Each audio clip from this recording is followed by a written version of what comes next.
Article 3, Section 12 of Bill of Rights. Paragraph 1. Any person under investigation for the commission of an offense shall have the right to inform of his right to remain silent and to have competent and independent counsel, preferably of his own choice. If the person cannot afford the service of the counsel, he must be provided with one. These rights cannot be waived except in writing and in the presence of the counsel. Paragraph 2. No torture, force, violation, threat, intimidation, or any other means which betray the free will shall be used against him. Secret detention, place solitary, incommunicado, or other similar forms of detention are prohibited. Paragraph 3. Any confession or admission obtained in violation of this section 17 thereof shall be inadmissible and evidence against him. Paragraph 4. The law shall provide for penal and civil sanction for violation of this section, as well as compensation to and rehabilitation of victims of torture or similar practices and their families. Persons except those charged with offense punishable by reclusion perpetua, when evidence of guilt is strong, shall before conviction be bailable by sufficient sureties or the release on recognizance as may be provided by law. The right to bail shall not be impaired, even when the privilege of the right of habeas corpus is suspended. Excessive bail shall not be required. Section 14. Paragraph 1. No person shall be held to answer for the crime offense without due process of law. Paragraph 2.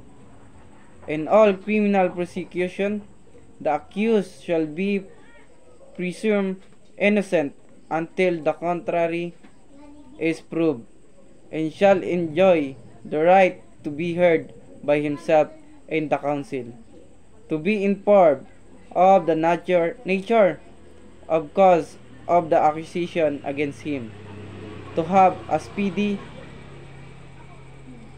impartial, and public trial, to meet the witness face to face, and to have compulsory process to secure the attendance of witnesses and the production of evidence in his behalf.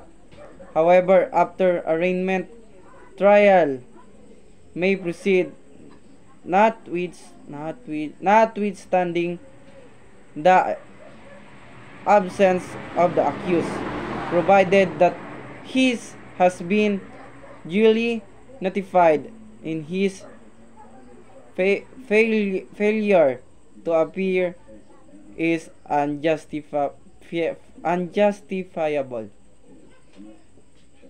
Section 15. The privilege of writ of habeas corpus shall not be suspended except in case of invasion or rebellion when the public safety requires it. Section 16. All persons shall have the right to a speedy disposition of their cases before all judicial, quasi-judicial, or administrative bodies. Section 17. No person shall be compelled to be a witness against himself. Section 18. Paragraph 1. No person shall be detained solely by the reason of his political beliefs and aspiration. Paragraph 2. No involuntary servitude in any form shall exist except as a punishment for a crime whereof a party shall have been duly convicted. Section 19, Paragraph 1.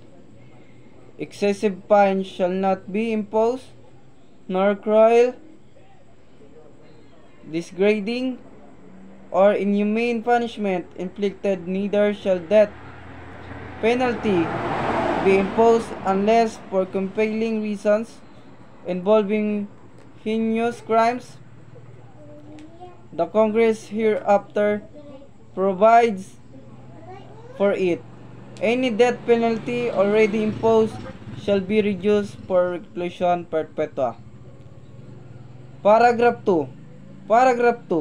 The employment of physical, psychological, or degrading punishment against any person or detained, or the use of substandard or inadequate penalty facilities under subhumane condition shall be dealt with by law. Section 20. No person shall be imprisoned for debt or non-payment of a full tax. Section 21.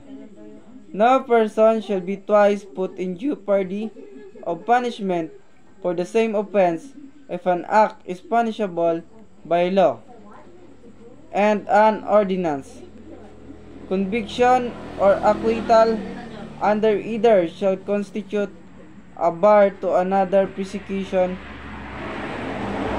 for the same act. Section 22.